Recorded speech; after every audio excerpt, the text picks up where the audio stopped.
This video is part 3 in the coil pot construction series of videos. And in this demonstration, I'm going to be showing you how to finish your coil pots. So hopefully you can see that my coil pot has been built using the template to about the top of the template. Depending on which template you chose, your coil pot might be slightly shorter, might be slightly taller. But the most important thing is that the contour of your coil pot is very, very similar to the contour of your template. If your template, or I'm sorry, if your coil pot was thrown off a little bit, if it's not completely symmetrical, it's okay. Later on down the road, you probably won't even remember that you used this template to build your coil pot, right? So just be proud of what you did make. I do want to start off showing you, some of you maybe as you get to the top, your rim might be uneven. So I'm going to start off showing you how to make your rim even. So mine is fairly even right now, but I can still show you on mine. So what you would do, you'll need your pin tool for this and your fettling knife. You'll also need to be working on a banding wheel.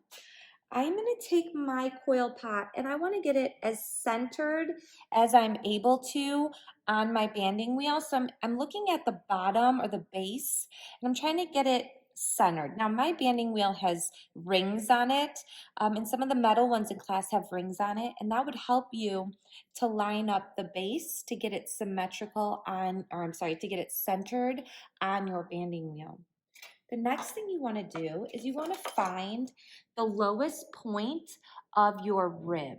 Okay, so mine's pretty even, but I would say my lowest point is about right here. It kind of dips down a little bit, and that was created when I put my coil on, where it attached together. It just had a little dip there. So I'm going to say this is my lowest point. And then I'm going to position my hand with my pin tool so that my hand is sturdy and in line with that low point. Okay, so I'm going to position my hand so you can see this, and I want my hand to stay put. So let me find my spot. All right, so let's say I'm going to cut starting about right here.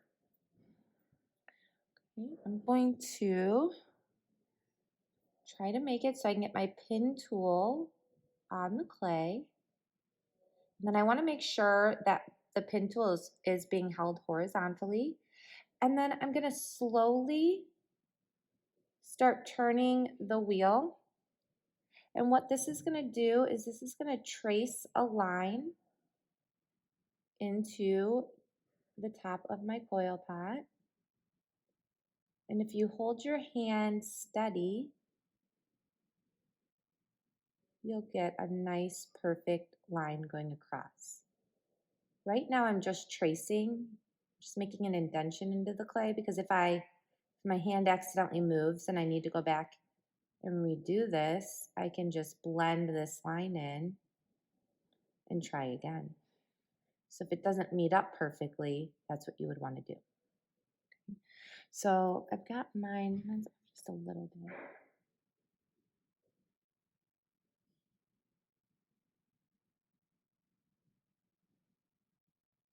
All right, so once you have your line traced in, and as I was talking to you, I messed up just a little bit there, so I want to confuse myself.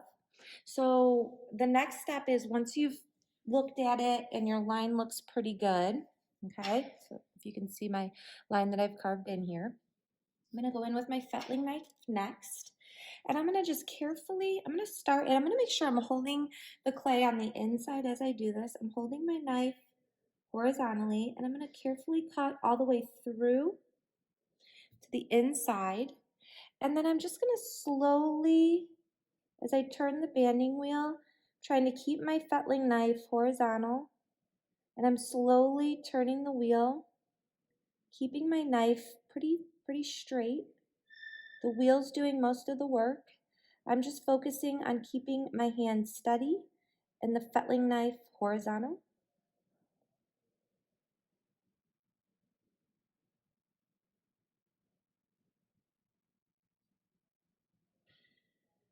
I should have mentioned, you want to make sure that you're doing this when the clay is leather hard. If your clay is still plastic, it's going to make this step a lot more difficult.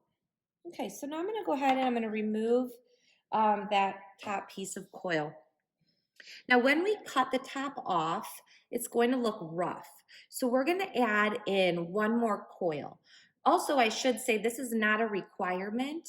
When I grade you on your coil pots, I'm going to be looking to see that they're symmetrical. So this will help you to get a better grade on that point. If your rim is really uneven, if it's pretty close to being even, I wouldn't worry about trimming the top. All right, so I have a coil here that I have ready. And when I put this coil on, I want to go back to using my templates. I want to get this as lined up as possible. So I'm just going to get it started, and then I'm going to go in with my template. And on this final coil, I'm going to give you an option here in a minute. Let me get it lined up first.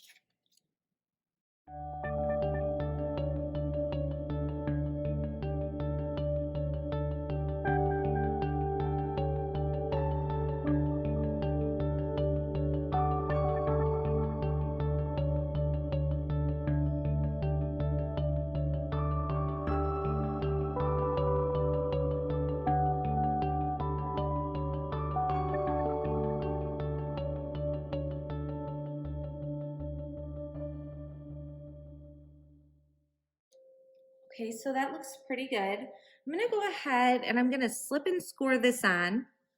I'm gonna attach it how I've done all of my other coils. And then I'm gonna show you an option. And the option is gonna be that when you get to the top coil, if you want to have that coil exposed, so almost to give it like a lip going around that top coil, when I blend, I'm only gonna blend on the inside. I'm gonna leave the outside, and then I'm gonna come back and I'm gonna clean up my edge. So I'm gonna go ahead and slip and score, and then I'll come back to show you how to clean up that edge if you wanna have an exposed coil at the top.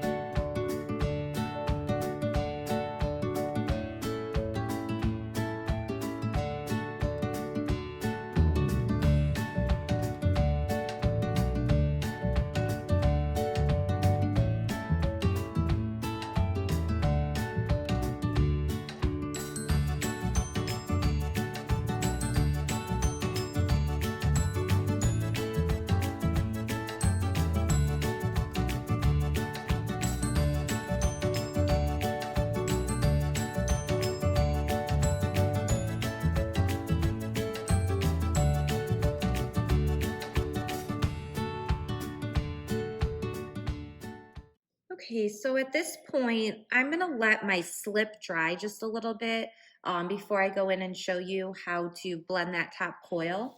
And instead, I'm going to switch to showing you how to take care of the divots that are in the surface of your clay. So I'm gonna bring this a little bit closer, and I'm gonna just kind of spin this around, and you're gonna see like in some areas, there's these like divots or these indentions in the clay. And that's happening when I was blending. It could have also maybe happened because of my templates. I'm seeing one right there. So when you're done building and your clay is at a leather hard stage, we want to go in and we want to fill in these divots. Okay, so you're going to need your scoring tool, some slip, and your rubber kidney. All right, so let me put this back down. So I'm going to start off by finding excuse me, some of the divots. So I'm noticing one right here that I think you'll be able to see. Let's see if I can bring my camera a little bit closer. All right, so wherever the divot is, I'm gonna take my scoring tool and I'm gonna score over it. And I wanna make sure I'm scoring this pretty well because my clay is leather hard. I've gotta be careful because I want to make sure that my clay is going to stick. I also have some soft clay. This was just left over from a coil, so I'm not going to waste it since it's plastic. I am going to, now I'm not actually going to score this piece of clay, but I am going to put slip on my coil pot. So I'm going to add the slip. And then just for good measure, I'm going to go back in and just kind of rough that surface up just a little bit more. And then I'm going to take my piece of plastic clay, and you want to make sure it's just a small piece. And I'm going to kind of flatten that out with my fingers a little bit. I'm going to press it down onto my coil pot like this. And then I'm going to compress that clay into the divot while scraping away the extra. All right, so you got to make sure it's stuck on there pretty well. And using your rubber kidney, you're basically pushing down and then scraping away. All right, so you can see that the clay is coming off on my rubber kidney, so I'll want to clean that off as I go. And then I'm just going to keep doing that. It's almost like icing a cake, if you think about it like icing a cake. Okay. So again, cleaning my tool off as I go. I also like to go from different directions.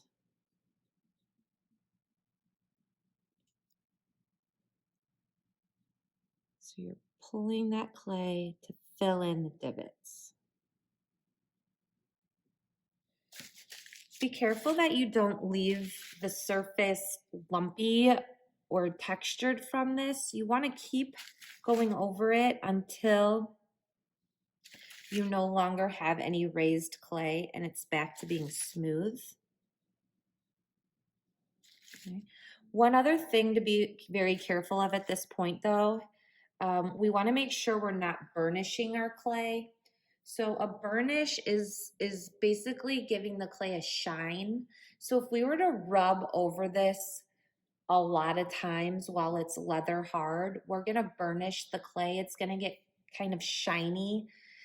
The problem with that is when we go to glaze these, if the clay surface is too smooth, if it's too shiny and too smooth, the glaze won't be able to stick to it very well. So making sure that we are just like filling in the divots and then not going too much more. Some of these surface areas, some of the surface area on mine, so I can hold it up so you can see, like, you're going to be able to see like some stripes going through from when I was scraping. I'm really not that worried about little indentions. I'm more worried about bigger ones, bigger divots that are in the clay. These stripes that are kind of showing through, and I believe that was from my template, there's just a few like sharp edges on it. So I hold this up. It's like from where they were cut, there's some like rough edges that's creating these lines that are going around here. The glaze should cover those up, so don't worry too much about that. It's better to have a little bit of texture than your glaze not to stick because you've burnished it. Okay, so I'm gonna go around and I'm going to fill in my divots. But before I do that, I'm noticing that my slip is starting to dry. So I want to take a minute to talk to you about how to blend this. So you'll have a couple options for your top. If you want to blend the inside and the outside, just like we've been doing for the rest of the coil pot, that's an option. If you like the idea of maybe having an exposed rim, this is going to be another option too. So what I mean by that is a coil that's kind of separating the rim from the coil pot. So we could do it two ways. You could have the coil exposed on the outside, and you can clean it up like that, and then blend on the inside. Or you can have the coil exposed on the inside and blend on the outside. All right. So it kind of depends on what you are thinking you want. It's up to you. The easiest way would be just to blend it in. Okay, if you're looking for the easiest way. So for mine, one other thing, you have to blend either the inside or the outside. Because the way we have to slip and score these, there's not much joining them together. So blending is going to help them to stay together. So for this one, am going to show you how to clean up the outside because I think it'll be a little bit more difficult. So you'll be able to see that. I'm going to start by completely blending my inside coil. and then I'll come back and show you the outside.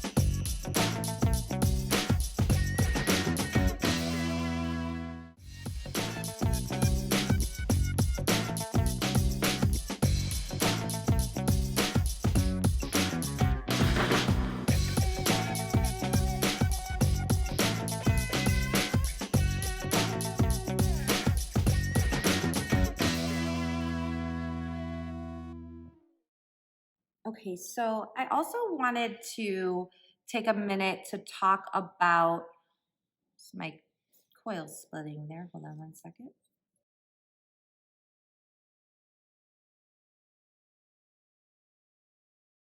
Okay, so I also wanted to talk about the inside of your coil pot. So I'm going to just turn mine so you can see. We want to make sure, especially like on the top, since we're going to be seeing it, if we were to pick this up and look inside, mine's still kind of rough right now. So I'm going to want to make sure that I'm smoothing that inside. So I could go in with my finger and I can kind of like smooth, especially like where you can see like the circle of this. Okay. Okay. Okay, so I want to make it as circular as possible. So I think, and I also want to make it as smooth as possible. So I think I'm going to go in with my rubber kidney and just compress the inside from like where I can see that circle up to the top of my rim.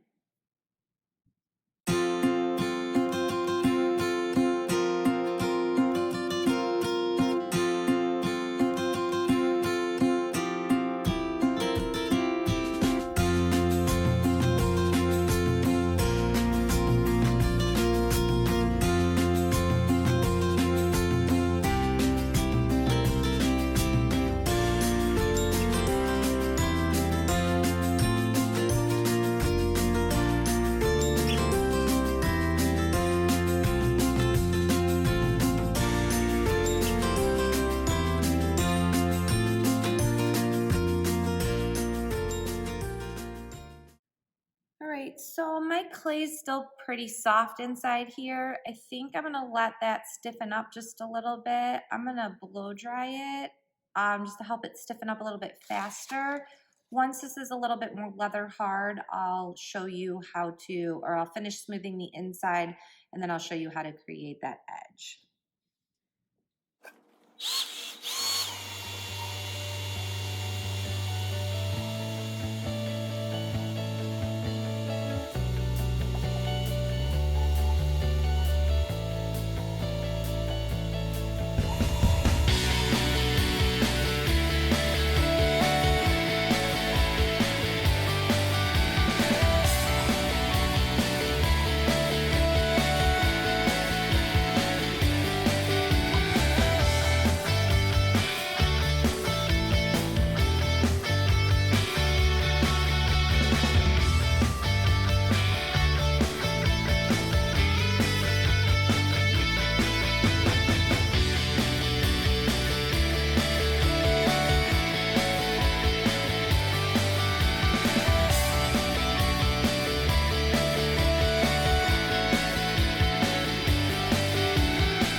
Okay, so the inside of mine is looking better, if you can see.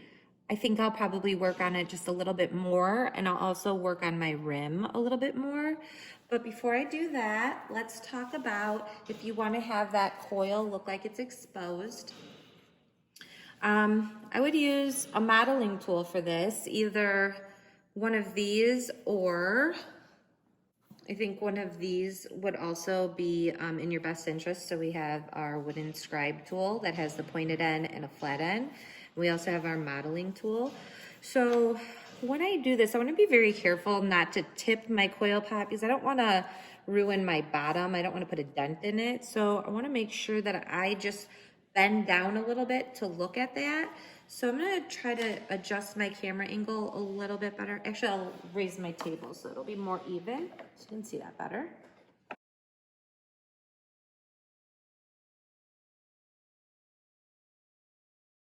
Okay, so that looks pretty good. So the first thing that I'm gonna do, I think I'm gonna go in with my wooden scribe tool. Either that or maybe a flat end of one of these tools would work as well. But I'm just gonna kind of press along that edge of my coil just to soften that line. So this is actually working pretty well.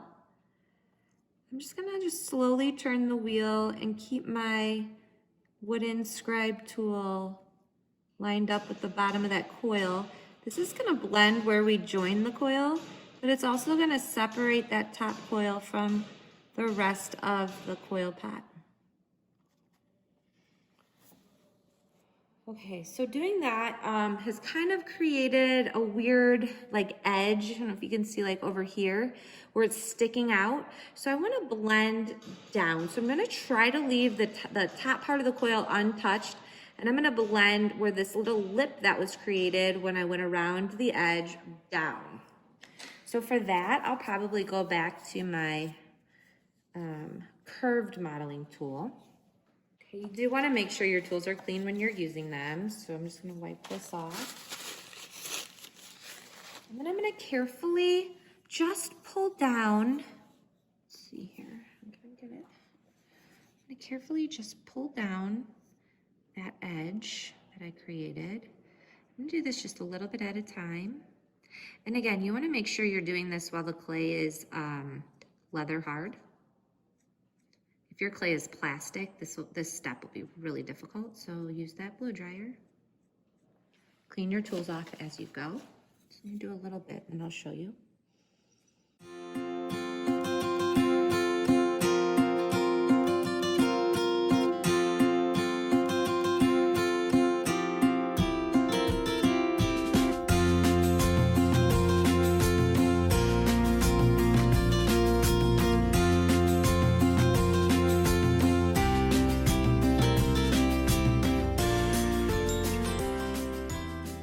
Okay, so I just did a little bit. Bring it a little bit closer so you can see. So I've just kind of blended that bottom part. I'm gonna go back in and I'm going to just redefine my line a little bit here. I'm kind of starting to lose it as I'm scraping. So this time I am gonna work a little bit on my top coil. I'm just gonna blend it a little bit better. Actually, I think I'm gonna go back in with my wooden scribe tool. I'm just gonna kind of press. I like this tool because it's gonna fit right underneath that coil pretty well. I'm just gonna kind of pull that line back in, and I can even blend a little bit with this tool. It might be a good one.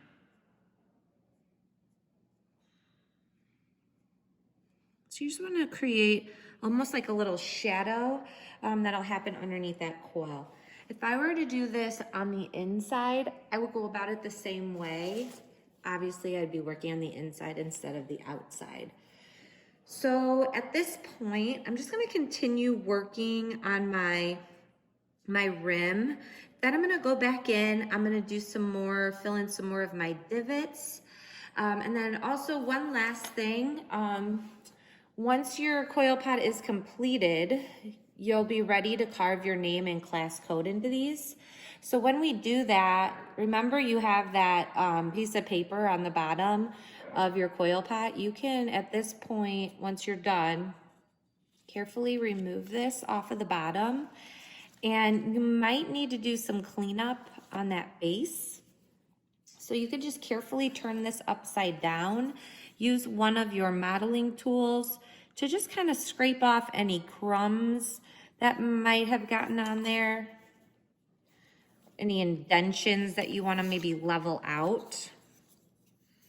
So I have mine kind of knocked over in transit when I was getting it to school this morning. So my base got off just a little bit. So I do want to make sure I clean that up. And then the bottom edge of my foot, I'm gonna wanna make sure that's nice and clean also. So I might just go over that with my fingers to smooth it out. I wanna make sure that once I'm done with that my coil pot doesn't rock, it sits level, okay? So if I kind of tap on it, it's sitting level.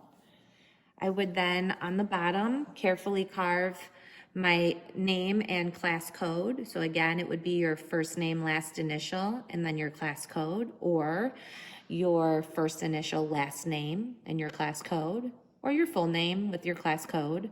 Please no initials. Remember that if you forget to put your name on your work, you risk, or if I can't read it, you risk getting 10% taken off of your final grade. So don't forget to put your name. At that point, you'll be done. So I'm going to continue working on mine. I'll speed up the video as I go.